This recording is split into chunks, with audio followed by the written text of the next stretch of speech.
Okay, how you doing? Uh, this video is going to be an introduction to Chapter 1. In the early chapters, I'm going to be doing a lot of video to try and get it going. As we get deeper into the semester, I suspect that will probably tail off because, frankly, I'm not that interesting. As I'm talking, I'm going to be referring to my notes. There are instructor notes for Chapter 1. And so I'm looking at a set of this in my hand as I go through it. So you may want to actually print it out and kind of see if you can follow along. All right, so to start with, accounting is an information system, okay? The whole point of it, if you looked at the introductory video and I talked about the landscaper who wondered how much he had earned by cutting grass and how much he had paid his help and blah, blah, blah, that's important information. Accounting is a system that captures that information and then is able to report it back to interested users. So accounting is an information system. It gathers the things, it classifies them, it measures them, it counts them, and basically the purpose of the information is to help users of the information. In the most obvious case would be the owner of the company, okay? But another user of the information would be the bank loan officer who, for example, is trying to decide whether or not to give me a loan. Another user of the information is the IRS to see whether or not I've paid my taxes. Another user of the information would be for a company that's traded on the stock exchange. It would be, potential investors who would want to see how this company did compared to this year, compared to last year, compared to other people in their industries, blah, blah, blah. So there's different people that use financial information, and the book will talk about that a little bit, okay? The two pieces of information that typically are most important, okay, is profitability and liquidity. Profitability says, am I making any money? Who cares about that? The owner, right? Future investors, IRS. Liquidity says, can I pay my bills? You could be making a profit and still not able to pay your bills, okay? If I had, a shoe store and I was selling this great shoe and I was making a lot of money and I took all my cash and I bought more and more shoes, I could have a lot of shoes on the shelves and no money in my bank account and I couldn't pay my bills. That would be a problem. So liquidity, the ability to pay your bills, also sometimes called solvency, is different from profitability. And those are two of the things that users of financial information tend to be interested in. So accounting works under certain principles, and these principles in general are called GAAP. GAAP, pronounced GAAP, stands for Generally Accepted Accounting Principles.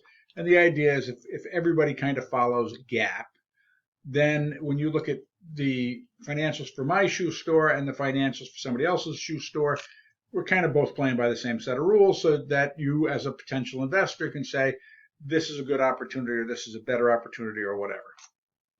And that's the purpose of the idea of GAAP, is that it makes it kind of more comparable that people are all playing on the same set of rules, okay? There are certain principles that are involved, and the book talks about them. I list them in the notes. One of the things that you'll find is that there are various governing bodies that make sure that people actually are following GAAP.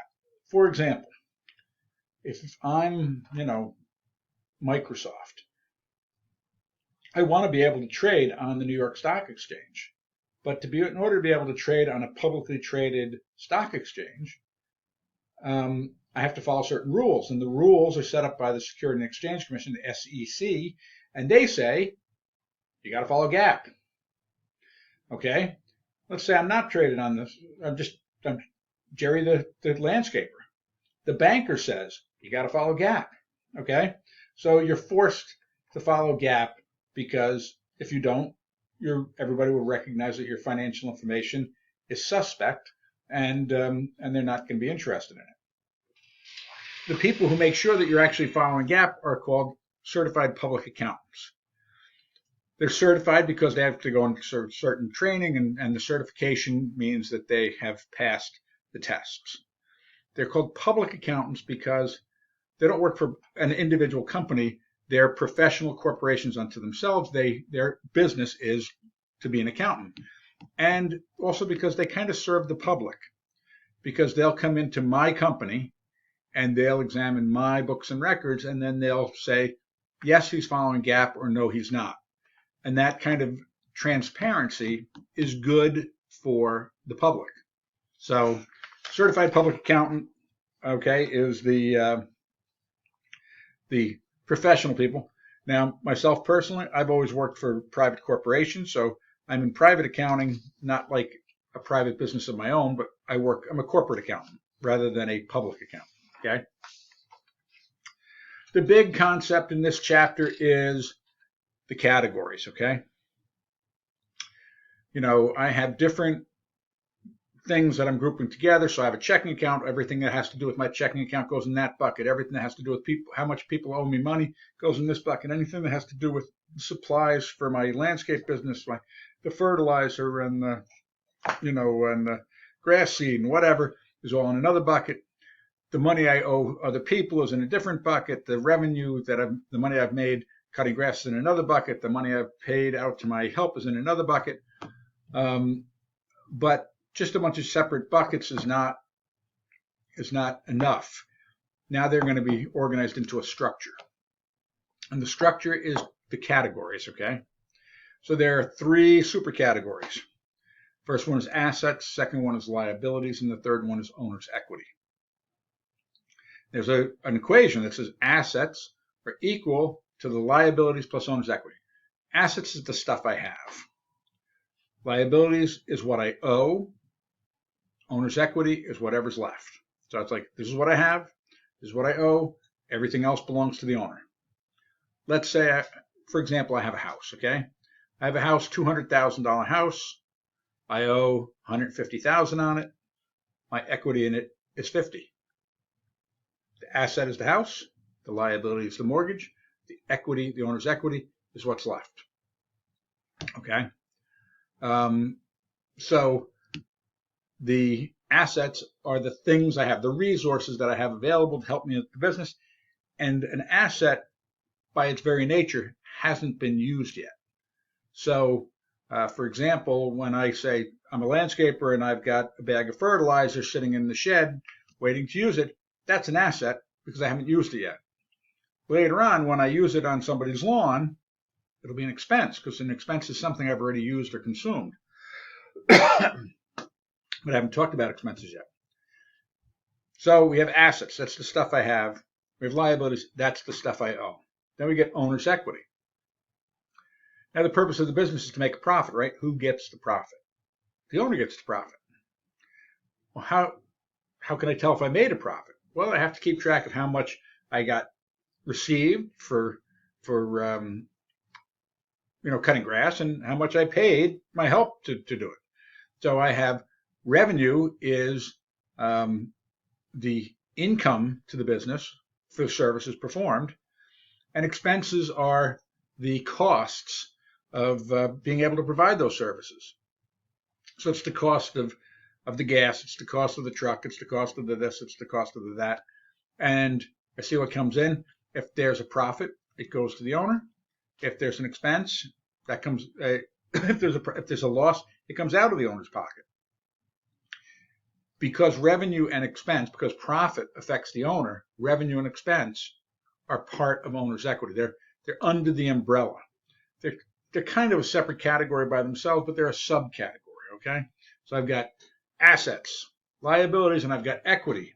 And in equity, I've got capital, which is like the owner's investment. And I've got revenue, which is any profit, which is any earnings that the company's had. I have expenses, which is any cost the company had. And those two together make up the profit, which is going to go to the owner. So that's why it's considered like part of owner's equity, okay? You'll see it as it goes along.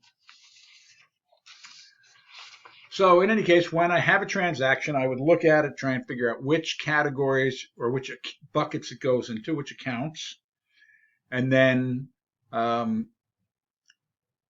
make my, update my information, and then it gets reported on 4 financial statements.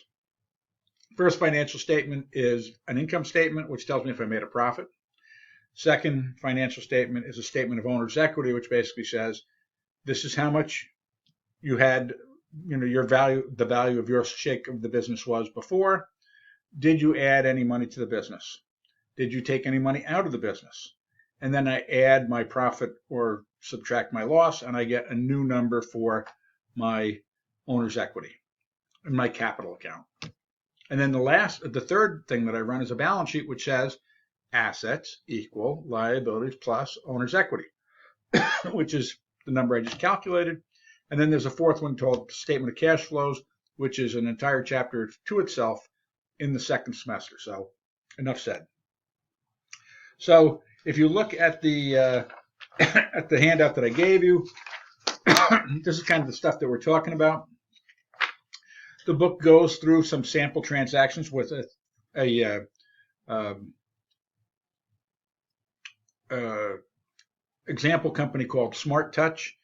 And so read through that, and then I'm going to use Smart Touch in the lab so that it's familiar, and we'll work through it. Okay, and we're going to use Smart Touch to go through the first couple, and so read the chapter, look at the videos, go through the what to do in week 1, what to do in week 2, go to the Pearson site, do the homeworks, have fun. Okay, that's it for now.